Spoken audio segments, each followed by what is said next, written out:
nossos corações para que tenhamos a compreensão do que nós viemos fazer aqui hoje.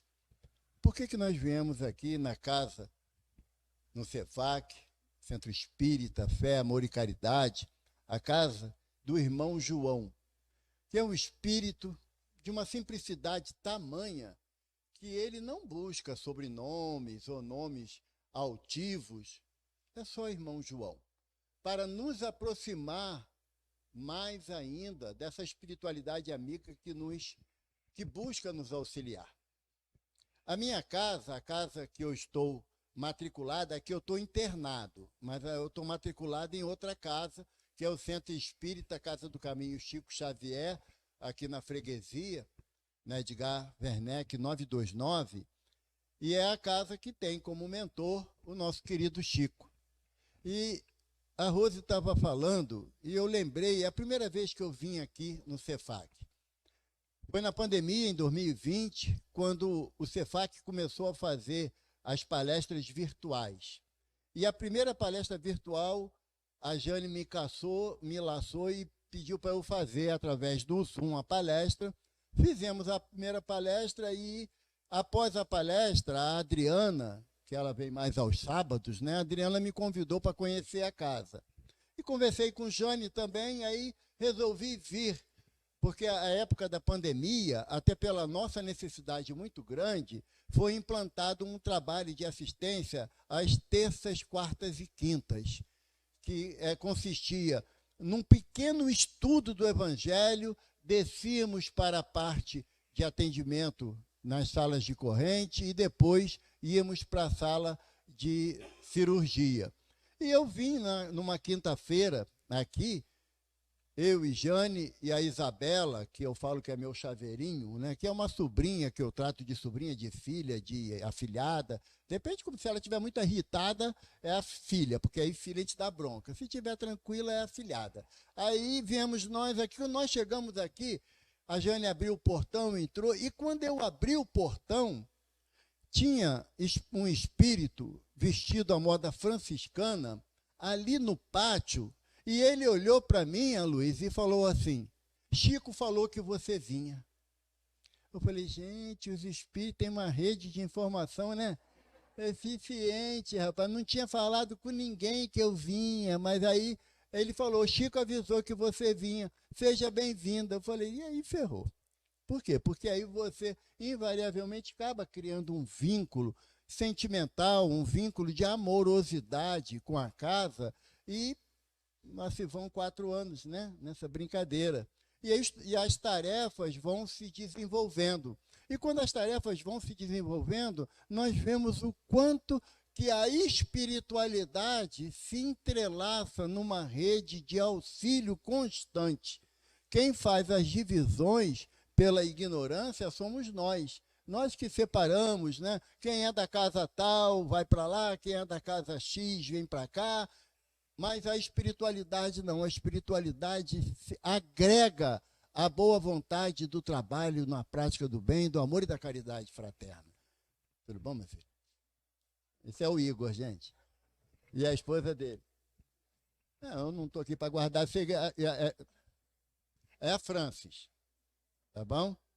Eu não estou aqui para guardar segredo, né, Francis? Não estou. Nós somos uma família. E entre familiares tem que haver a naturalidade das ações. Quando a gente começa, já viu quando a gente faz reunião de família, e olha, não fala certa coisa não, que fulano se aborrece, né? Fica um clima pesado, graças a Deus aqui no CEFAC não. Pode até dizer que eu sou bonito, eu sei que é deboche, mas pode falar que não tem problema. E quando a gente vem falar sobre as cartas de amor de Chico, e muitas das vezes nós restringimos essas cartas de amor àquele faculdade mediúnica do Chico de relatar experiências de espíritos amigos, familiares, no seu retorno à vida espiritual. E eu digo para vocês que é muito mais do que isso. É infinitamente mais do que isso. É quando você, na proporção, né, que Arnaldo Rocha, marido de Memei, companheiro de Chico, por mais de 60 anos na atividade mediúnica, Arnaldo Rocha fala que as mensagens que Chico recebia era como você estivesse andando há 3 dias num deserto causticante, em busca de um pequeno oásis aonde pudesse aplacar a sede. E quando você recebe uma carta da espiritualidade, é esse oásis. É onde você descansa todas as suas dores, todas as suas dúvidas. Cada um de nós temos familiares queridos que retornaram ao plano espiritual. E, evidentemente, ainda dentro do nosso egoísmo, dentro da nossa dificuldade de entendimento, mentalmente nós pedimos à espiritualidade uma notícia, um recadinho, por menor que seja, um oi, né? Que dependendo da entonação do oi, a gente sabe para quem é e de quem veio. E só que a proposta que o Evangelho de Jesus, através da codificação kardeciana, nos traz, não é a da curiosidade. E que muitas das vezes norteia a nossa chegada a uma casa espírita pela curiosidade. O que será que aconteceu com meu pai, com a minha mãe, com meu irmão, com a minha filha, com meu filho, que retornou à espiritualidade e naquele linguajar ainda incompreensível, a gente fala que morreu. Sendo que o sentimento de morte, para nós, ainda simboliza uma finitude. Não é? Morreu, no linguajar comum, acabou. Não existe mais. A percepção da gente ainda não é de que a vida seja contínua, seja constante, como Jesus nos fala, eu vim trazer vida e vida em abundância. E quando Jesus fala que é vida em abundância, não é pela quantidade de anos que a gente fica no plano material, não. É pela intensidade que a vida nos 2 planos pode nos oferecer, a certeza da continuidade, a certeza de que não é pela passagem do túmulo, que Jesus ficou caracterizado como aquele que apresentou o túmulo vazio. Se nós não compreendermos assim qual o objetivo do Evangelho em nossa vida, nós teremos muitas dificuldades de continuar na nossa crença. A nossa crença, ela é baseada em conceitos. A nossa fé tem que ser raciocinada. Crença é uma coisa, fé é outra. A crença é algo que precisa ser renovada por novas informações ou pela fixação daquelas informações que para nós ainda não está bem assentada. A fé não. A fé, a palavra fé vem de fidelis, do grego, que significa fidelidade. Quando você tem fé, você exerce essa fé em qualquer circunstância da tua jornada, seja no plano físico ou no plano espiritual. Não é o fato de eu ter que levar o corpo de uma filha para ser sepultado que a minha fé ficaria abalada na certeza absoluta do amor de Deus por mim. Não é. Se a minha fé estiver estabelecida nesse conceito do contato físico, de pegar na mão, eu ainda tenho uma crença. Ainda tenho uma crença. Por quê? Porque quando esse contato encerra através do fenômeno morte, a minha crença normalmente vai igual o caixão. Ou vai para o fogo, ou vai para o túmulo. Por quê? Porque nós perdemos essa credibilidade. Ela é tão importante, a questão da diferença entre crença e fé, que Jesus, para os discípulos, ele pergunta, vocês creem em Deus? E os discípulos respondem, sim, mestre, cremos no Deus de Abraão, de Isaac e de Jacó. Aí Jesus falou assim, Satanás também acredita em Deus.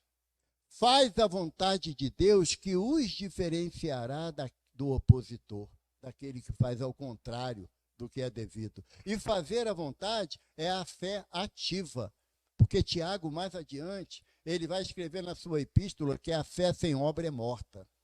Então, se nós não exercitarmos a nossa fé através da prática da caridade, da compreensão, teremos muita dificuldade de manter a chama da nossa fé acesa. E o que o Chico fez? Colocando à disposição da espiritualidade a sua faculdade mediúnica, e que a grande maioria daqueles que estudam a mediunidade dizem que Chico é um diferencial na mediunidade associada ao Evangelho de Jesus. Existe a mediunidade antes de Chico Xavier e a mediunidade após Chico Xavier. Tamanha a versatilidade da possibilidade desse espírito, que ficou conosco 92 anos, de ser um intérprete da espiritualidade e sem tirar nenhuma vantagem disso, que é mais incomum ainda. É mais incomum ainda. Entre os diversos casos que passaram pela possibilidade de Chico, teve um que sempre me chamou a atenção, sabe, Roberto? Que existia um irmão chamado Jorge.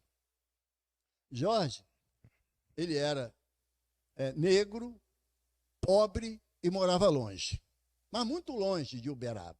Ele ia uma vez por mês a Uberaba para ver o Chico. Ele andava cerca de 6 horas da onde ficava o sítio que ele morava, que era de um irmão seu, uma cabana tosca que não tinha iluminação, muito menos água potável, muito menos banheiro. Era uma cabana feita de estuque. Estuque, quem não sabe, era você translaçar o bambu, pegar barro para poder tampar o espaço que ficava de uma vara de bambu para outra. Quando era chuva de granizo, era uma tristeza, sabe, Roberto? Ficava tudo furadinho. Eu sei porque eu morei numa dessas assim. E Jorge andava cerca de 6 horas por meio de charco, de caminhos bastante dificultosos. E quando ele chegava em Uberaba, o Chico olhava, dava um sorriso enorme para Jorge. E Jorge, diante de tamanha sua dificuldade, a questão do asseio bucal não fazia parte da história de Jorge. Jorge nunca tinha visto uma escova de dente. E, lógico, aqueles dentes bem caqueados, né? Um dente inteiro era difícil. E Jorge abria aquela boca toda cheia de buraco para Chico e ficava esperando por 3 horas para chegar perto de Chico. E quando ele chegava perto de Chico, e Jorge, ele sorria muito. E ele olhava para as pessoas e perguntava, como é que está Suncê? Suncê está bem? E a pessoa, querendo agradar Jorge, ia chegar perto, mas o bafo era brabo. Era aquele bafo de onça. E quando chegava a vez do Chico, não sei se os amigos da internet vão ver, mas Jorge conversava com o Chico assim, pertinho. Chico nunca virou o rosto. Nunca virou o rosto, porque Chico dizia que o hálito de Jorge era como de aroma de rosas. Porque quem ama é assim. Quem ama era assim. E o Jorge falava, contava os causos lá do cachorro dele, dos grilos que ficava gritando a noite toda perto do barraco, os sapos que ficava coachando, e Chico naquela tensão, porque Jorge ficou 3 horas esperando para falar com ele. Não era justo de atender Jorge 5 minutos e mandar embora. E Jorge ficava 40 minutos, e os pessoal, assim que nem a gente, muito caridosas, pacientes, né? Ficava assim, vai demorar muito? Chega não, Jorge? E Jorge nem olhava, ficava vidrado no Chico. E quando Jorge falou, então, Chico, agora está na hora de Jorge ir embora. Aí Chico falou assim, não, Jorge, falta aquela poesia. Aí Jorge, mas que poesia, Chico? Aquela da moça. Aí Jorge, ele tinha um paletó só, que era quadriculado, e só tinha um botão no paletó dele, que ele apertava, porque ficava de mal visto chegar perto de Chico sem paletó, né? E ele se enfeitava, empinava o peitinho dele lá e falava poesia. Moça bonita, joga as tranças na cacunda. Queira Deus que eu não te leve de domingo para segunda. Aí Chico ria, todo mundo batia a palma para agradar Chico, e Jorge ia embora. Um dia Jorge chega lá, sabe, o Silvio? E Jorge chegou mancando, e o Chico perguntou o que foi. Ele falou assim, Chico, no caminho tem muitos espinhos. E às vezes eu não olho direito, porque a vista está embaçada, né? E eu piso num espinho, fere o pé. E olha que meu casco é duro, Chico, igual de cavalo chucro. E o Chico tinha acabado de ganhar um sapato de couro italiano. Sabe? O irmão que foi viajar, chegou, sabia que Chico calçava 39, né? E deu um sapato de couro italiano. Eu, sinceramente, eu falo de coração, eu nunca vi, mas eu sei que dizem que é muito bom. Não, nunca vi mesmo, né? Mas é um couro muito macio, que não machuca o pé. E o Chico, meio sem graça, deixou assim embaixo da mesa, e Jorge chega mancando, falando que enfiou o pé num espinho. Aí Chico falou: Jorge, a partir de hoje, você não vai mais espetar o pé no espinho. Olha o sapato que eu arrumei para tu. Quando o Chico pega o sapato de couro italiano, o irmão que deu começou a tremer. Não, Chico não vai fazer isso. Um sapato que custa quase uma fortuna aqui no Brasil. E o Chico falou: Jorge, cabe direitinho no seu pé. Aí Jorge falou: se não der, Chico, a gente corta na ponta, o dedinho fica para fora. Né? Que filho de pobre é assim, calça de 35, 45. Ou bota um papel para segurar, ou corta na frente do sapato para os dedos ficar para fora. E Jorge saiu feliz da vida com aquele sapato. É uma carta que Chico escreveu para Jorge. É a carta do amor, da compreensão, do entendimento da necessidade do outro. Não que é da necessidade que eu acho que tem, é da necessidade que é visível para o outro, sabe? Aí um dia, passou um tempo, uns 5, 6 anos, Chico estava dormindo. E Emmanuel acorda ele: Chico, entra em prece. E Chico já estava acostumado com essa prática de Emmanuel, de acordá-lo de madrugada, que Emmanuel dizia que dormir mais do que 4 horas por noite é luxo. Eu não gostei da ideia. Mas Emmanuel mandou ele acordar, ele acordou: senta na cama, Chico, porque esses espíritos são incisivos, você não pode fazer prece deitado, que sabe que vai dormir, senta na cama. Chico sentou e Emmanuel falou: entra em prece, que Jorge está desencarnando. Sozinho na choupana dele. Não tem ninguém que vele por ele nesse momento tão crucial. E o Chico relata que ele saiu do corpo durante a prece e foi até a choupana para assistir o desencarne de Jorge. Mas só quando o Chico chegou, a choupana de Jorge estava tão iluminada, mas tão iluminada, que Chico não conseguia entrar na choupana. E ele pede socorro a seu Emmanuel: seu Emmanuel, eu não consigo entrar, como é que eu vou ajudar Jorge? Aí seu Emmanuel falou assim: vê direitinho, Chico, o que está acontecendo. Era nosso Senhor Jesus Cristo que veio buscar Jorge. Um irmão que era tido por muitos como se fala até hoje, zero à esquerda na sociedade. Não tinha importância nenhuma para ninguém, nem para a família dele. Mas a simplicidade de Jorge no trato com o outro, no trato com os animais, que ele cuidava com tanto zelo e carinho, no trato da terra que cabia a ele cultivar, era tamanha que ele recebeu do Mestre Jesus o amparo naquele momento tão cruciante que é o desencarne da gente. E a gente, às vezes, se acha, sabe com quem está falando? Tamanha a nossa ainda ignorância. Então, as cartas de Chico, elas estão fixadas não só naquelas mensagens que muitos filhos trouxeram para os pais, muitos pais para os filhos. Não, era muito mais do que isso. Era muito mais do que isso. Pesquisando na internet, eu encontrei uma mensagem que a primeira carta de Chico, ela foi escrita em 1934. Tinha um irmão chamado Arthur Joviano, pai do Rômulo Joviano. Rômulo Joviano era o diretor da Fazenda Modelo, lá de Pedro Leopoldo, onde o Chico era funcionário do Ministério da Agricultura. Ele era datilógrafo lá na Fazenda Modelo de Pedro Leopoldo. E o Rômulo era o diretor e o Arthur Joviano, que era pai do Rômulo, ele era uma pessoa extremamente intelectual e amorosa com todos na cidade de Pedro Leopoldo, porque ele passou o cargo de diretor para o filho, para o Rômulo, e ele, aposentado, ele instituiu, professor, a primeira reforma da língua portuguesa no estado de Minas Gerais, isso em 1919. Tá? Tamanho o conhecimento dele da gramática, da língua portuguesa. E Arthur Joviano desencarna em deixa eu ver o ano aqui.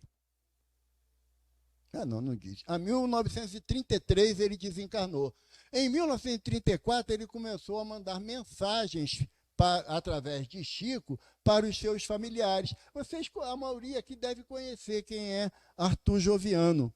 Ele é conhecido no meio espírita como Neio Lúcio.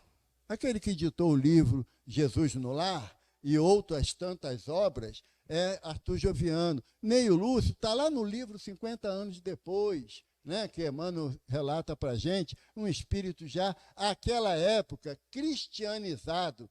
Tem a mínima ideia do que seja isso. Mas pelo livro é muito bonito as ações dele de amor ao próximo, né? Então era um espírito já numa condição que não era comum para muitos de nós. E ele começou a relatar em cartas mensagens para os filhos, para a esposa, para os amigos, para as casas espíritas que ele auxiliou a fundar na cidade de Belo Horizonte. E essas cartas, elas reunidas, deram origem ao livro Sementeiras de Luz. É um livro com 670 páginas, só de mensagens do seu Arthur Joviano, orientando a tarefa de cada um dentro das suas possibilidades. Então, as cartas de Chico têm a finalidade de aglutinar conhecimento e não curiosidade. Evidentemente que alguns fatos eram necessários pontuar algum nível de proximidade para que a pessoa acreditasse. Já pensou você sentado aqui, aí tem algum irmão aqui com o dom da psicografia literária. É diferente da psicografia comum. Tá? A psicografia literária, ela tem a finalidade de trazer informações sobre determinados fatos, passados ou presentes. Futuro, não. Futuro não, que o futuro pertence a Deus. Tudo bom, mãe? Beijo. Desculpa, gente, é que eu conheço, tem que falar, né? Fica mal. A pessoa chega, parece que ninguém viu, né? Eu não. Então, a psicografia literária tem a finalidade do esclarecimento através do plano espiritual. Então, digamos que tivesse um irmão aqui com a faculdade da psicografia literária e recebesse uma carta, Roberto Júnior, e na carta começa a falar de você quando criança e se apresenta como sua avó. E começa a dar detalhes. O normal é começar a tremer. É o normal. Porque o espírito não começa assim. Não, porque fulano, eu sou parente de fulano. Ele não começa assim. Ele começa, na psicografia literária de Chico, a citar fatos que só o indivíduo sabe. E, às vezes, fatos que o indivíduo tem que recorrer a pai e mãe para confirmar determinadas informações. Essas cartas são importantes? São. Até hoje tem irmãos que exercem essa atividade. São importantes, sim. Mas a finalidade do Chico era trazer o evangelho em forma de mensagens. Então, ele não poderia ficar preso ao aspecto da curiosidade. Não, o Evaldo, o pai dele, já desencarnou, tem mais de 30 anos. Eu quero receber uma carta do meu pai. Quando falavam assim para o Chico, o que o Chico respondia? O telefone toca de lá para cá. Porque não é pela nossa vontade que a manifestação do plano espiritual vai se exercer ou acontecer. Por quê? Porque se o meu objetivo for sincero, for um objetivo honesto, eu vou saber esperar. Por quê? Porque a minha fé vai me alimentar. Agora, se eu não conseguir esperar, se eu começar naquelas cobranças intermináveis, eu tenho fé ou tenho crença? Pode responder, gente. É que eu escuto o espírito falar. Os espíritos falam, responde, legal, a gente, né? Sabe, essa é a grande diferença entre as cartas que o Chico recebia, porque ela não tinha a finalidade de aguçar a curiosidade de ninguém. Porque eu não sei, aqui quem passou pela experiência de ver um filho retornar ao plano espiritual. Não é fácil de você enfrentar essa situação. Não é fácil. E você dizer para a pessoa, sabe, o Ivo, que, olha só, não, o que foi que você está chorando? Eu perdi meu filho. Ninguém perde ninguém. É tão bom falar isso quando você tem todos os familiares ao teu redor, não é? É muito fácil você falar isso. Um filho que chora o desencarne de uma mãe, de um pai. Não, ele foi para um lugar melhor. Isso não consola. Isso não ampara ninguém. Eu conto um caso que o Haroldo Dutra Dias conta numa palestra dele, que o Haroldo frequentava, não sei ainda se frequenta, o Centro Espírita Emmanuel, lá em Belo Horizonte, e o Haroldo falou que tinha um casal bastante ativo na casa espírita, trabalhava em várias atividades, e chegou um certo dia, pela ordem normal das coisas, a esposa entrou num processo de doença, de falência, e desencarnou. No velório da esposa, do corpo da esposa, como é que estava o marido? 42 anos de casado. Soltando fogos. Me livrei dessa encrenca. Pensar não fala, pelo amor de Deus. Né? Ele estava triste, estava abatido. Aí chega lá um Evaldo da vida, do lado de um Roberto da vida. Não acredito que você está com essa cara assim. Você sabe que ninguém morre. Nós somos espíritas, temos certeza da vida imortal. Ajudou? O irmão ficou triste, nada respondeu. E os dois ainda foram para o canto e continuaram metendo malho, sabe? Espírita de minha tigela, diante de um fato tão normal desse, vai se abater? E ele quieto, lá no cantinho dele. Chegaram outros irmãos, abraçaram fraternalmente ele, se colocando à disposição para qualquer necessidade. Não foi enterrar o fulano não, sabe? Foi sepultar o corpo de fulano, sabe? Quando teu pai desencarnar, você não enterra ele não, só o corpo dele, tá bom? Promete? Eu já combinei isso com minhas filhas. Vou enterrar papai. Não, eu não quero ficar lá no cemitério, não, gente. Vai ficar lá meu corpo, pelo amor de Deus. Aí, no dia seguinte, né, 2 dias depois, tinha reunião na casa espírita, e lá estava o rapaz. Mas ele chegou lá como? Ainda como? Abatido, triste, saudoso daquela companheira de 42 anos. E aí, quem estava na porta da casa, Rosângela? O mesmo amigo. Não acredito que você ainda está com essa cara de enterro? Aonde está a tua fé? O rapaz respondeu assim: Ivo, eu só queria um abraço. E a gente esquece desse pequeno detalhe, de dar um abraço, sem querer julgar ou questionar a tristeza do outro, só dar um abraço. E as cartas do Chico eram abraço na extensão do termo. Chegou uma irmã lá em Uberaba, ela ficou 4 horas na fila para falar com o Chico. 4 horas. O Chico atendia às sextas e sábados com a atividade da carta mediúnica. 4 horas, Mário, em pé, do lado de fora, sabe? Lá na rua, que à época não tinha calçamento. Quando passava um carro, é aquela nuvem de pó de arroz, que quem morou em lugares sem calçamento lembra como é que era. Quando chegou a vez dela, era uma moça jovem ainda, que ela sentou do lado do Chico, e o Chico falou aquela frase: ô, minha filha, o que eu posso te ajudar? Ela falou assim: Chico, eu sou de Goiânia. O meu marido foi buscar a minha mãe na outra cidade, próxima, e levou os nossos 2 filhos. Ele sempre fazia isso, fim de semana. Mas quando ele voltou, um caminhão desgovernado bateu no carro. Morreu meu marido, minha mãe e meus 2 filhos. Sabe o que o Chico falou? Ele levantou, abraçou ela e chorou com ela 10 minutos. Copiosamente, não tem o que você falar. Não tem palavras que vai fazer aquele coração sofrido parar de sangrar.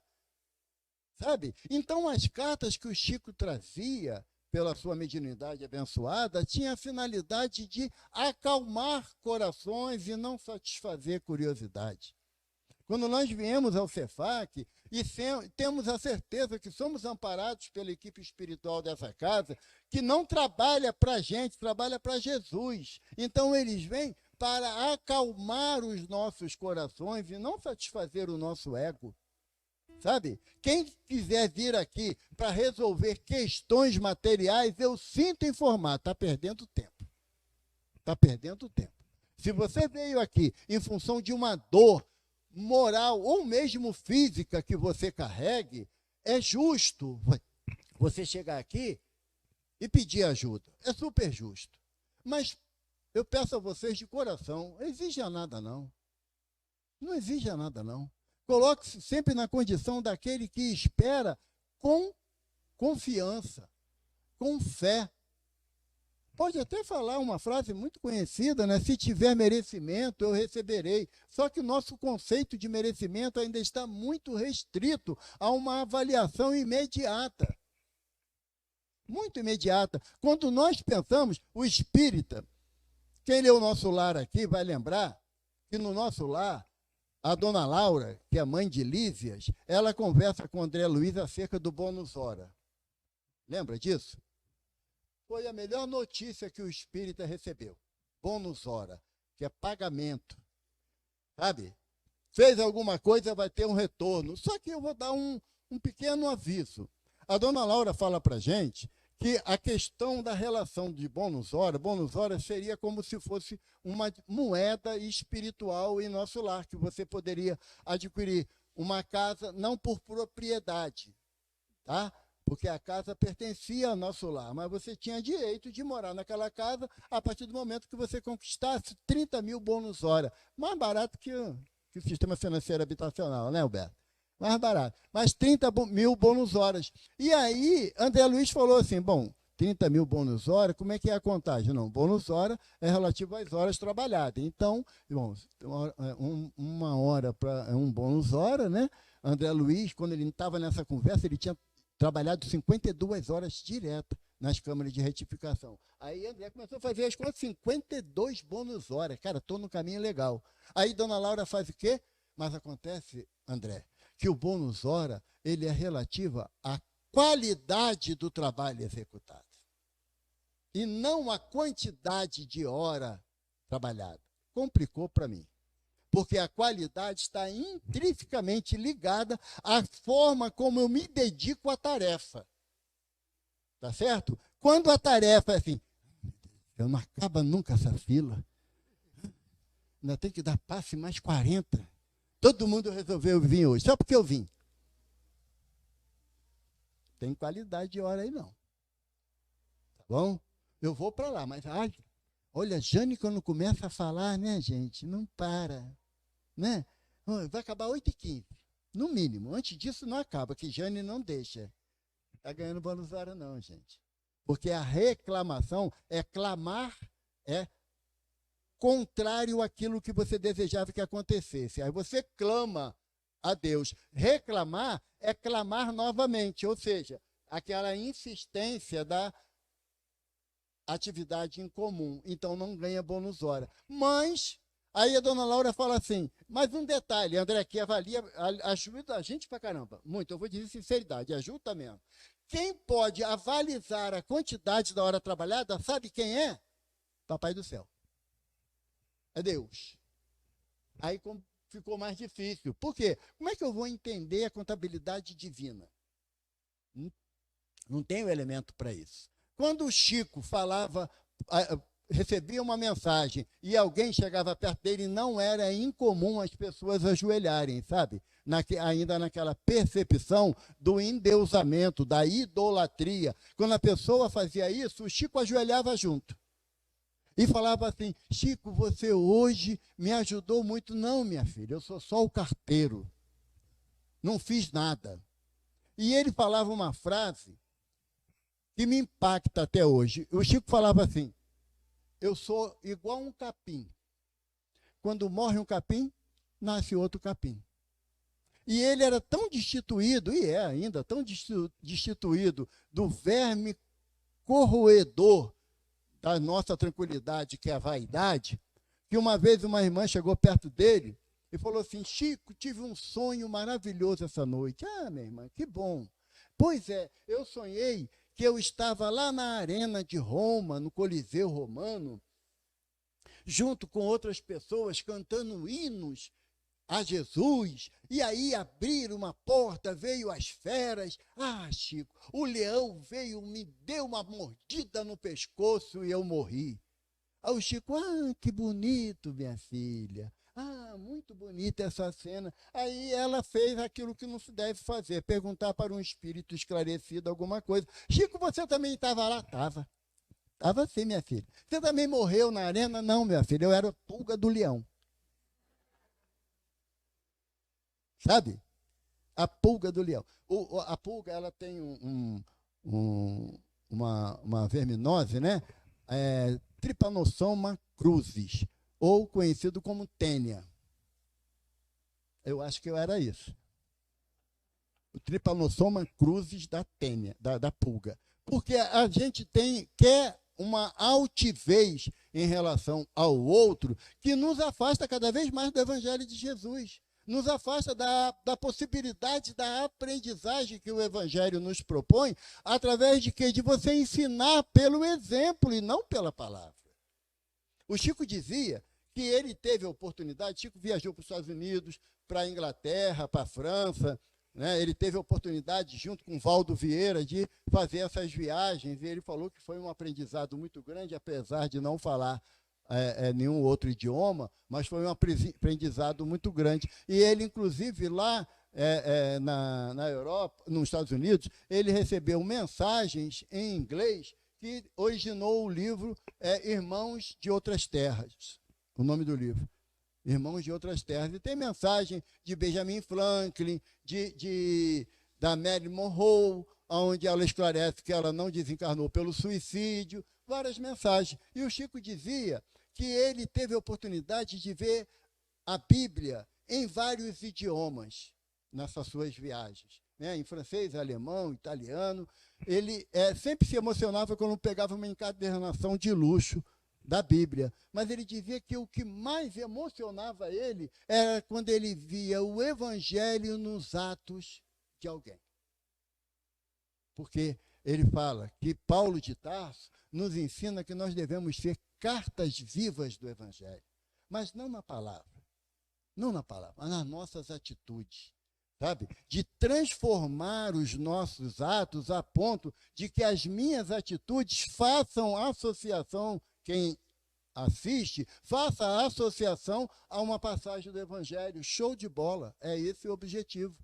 E quando eu quero mostrar notório conhecimento, eu ainda estou extremamente distante da prática, porque a prática me propõe uma ação de humildade.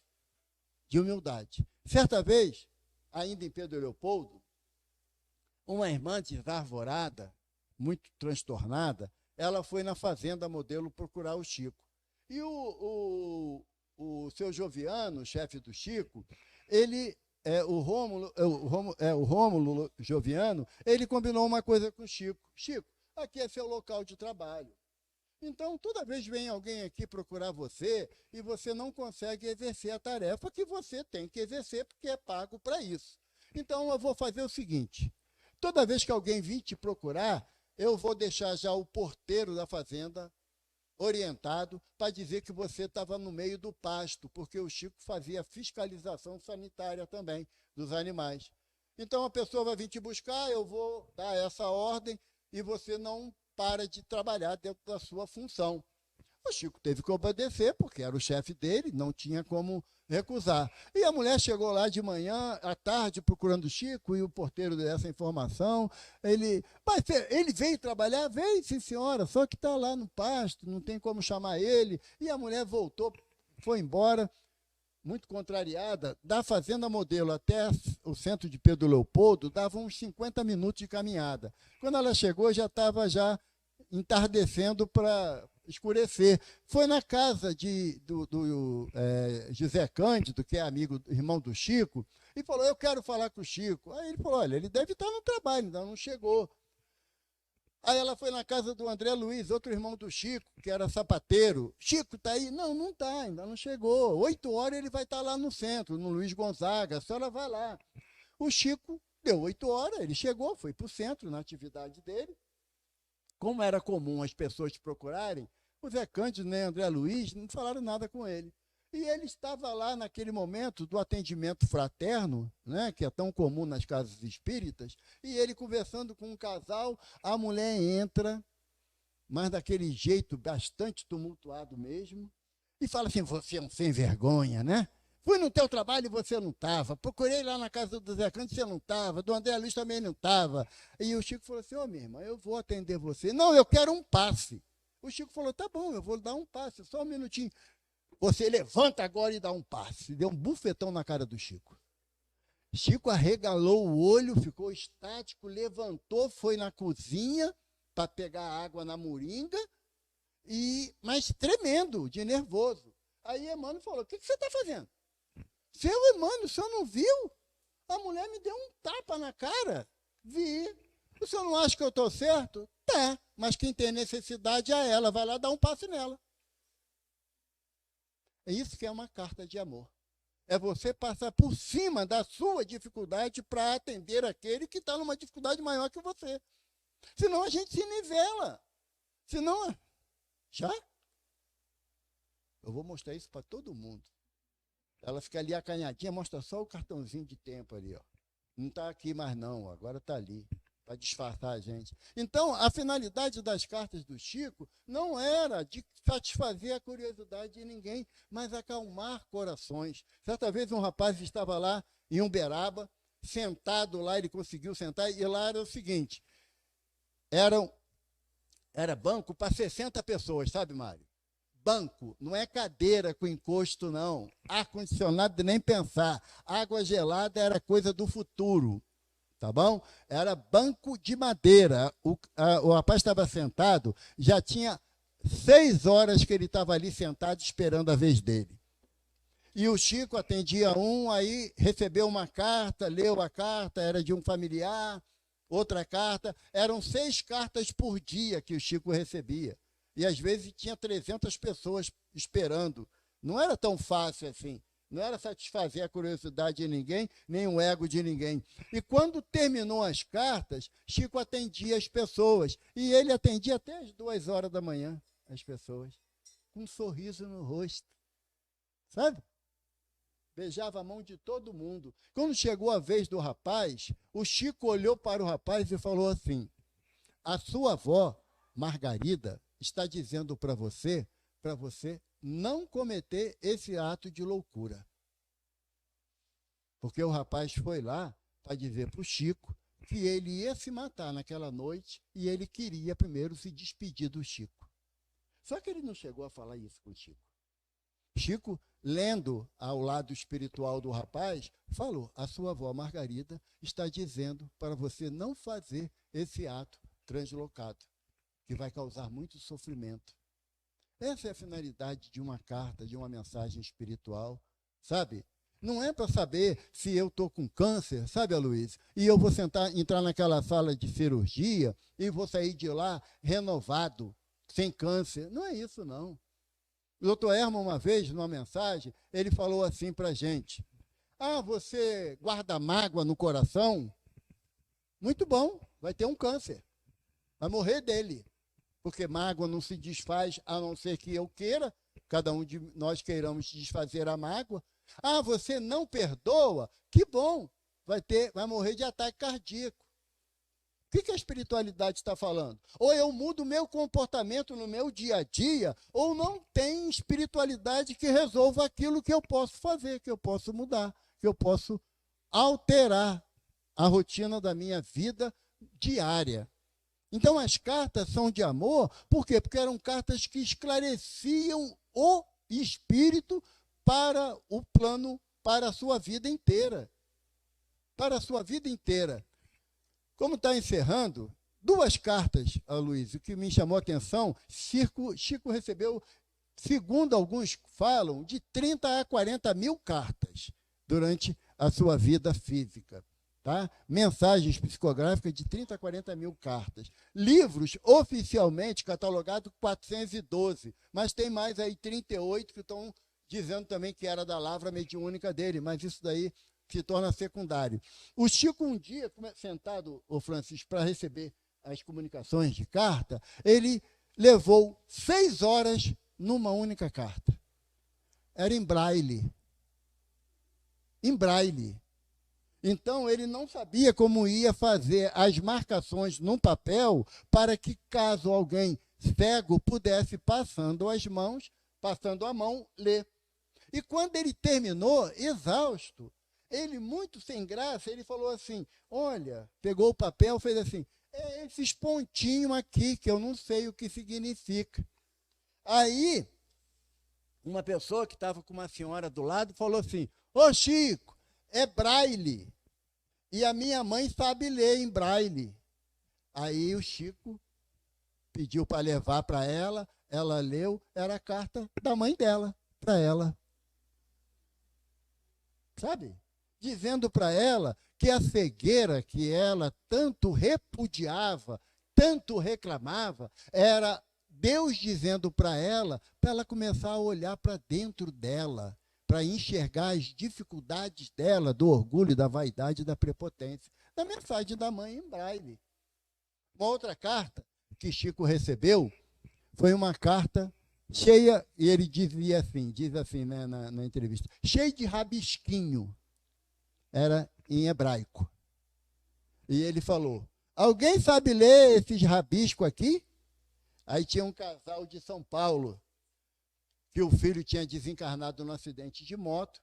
Os dois eram judeus, sendo que a esposa que obrigou o marido a ir lá em Uberaba para falar com o Chico, ele não queria ir porque ele achava que era mistificação, era mentira aquilo tudo, abusar da bondade das pessoas, mas quando ele chegou lá, viu que Chico tinha mais de 300 pessoas na fila e ninguém cobrava nada a ninguém para chegar ali, para estar ali, ele já achou estranho. E quando ele levantou o papel, a senhora falou assim, isso está em hebraico, Chico, e meu marido sabe ler. Aí o homem, muito a contragosto, levantou para pegar o papel e ele falou assim, mas isso aqui é o hebraico antigo, do século I. E quando ele leu, era a mensagem do filho dele, que dizia assim, pai, para de ir no cemitério, dormir em cima do túmulo que você deixou o meu corpo, eu não estou lá. E aí esse homem, ele falou textualmente que ele não seria espírita por isso, ele continuaria judeu. Mas ai de quem falasse mal de Chico perto dele. Que ele falava que as 10 pragas do Egito ia ser pouco a pessoa. Então, a finalidade de uma carta espiritual é de agregar o nosso desejo de mudança, como o irmão João espera da gente, sabe? Porque falar assim, eu venho aqui no Cefac há 10 anos, nada mudou e nem vai mudar. Porque não tem pílula para mudar a gente. Para a gente mudar é um movimento de dentro para fora. E aí eu começo a ser uma carta viva de amor do Evangelho. Graças a Deus.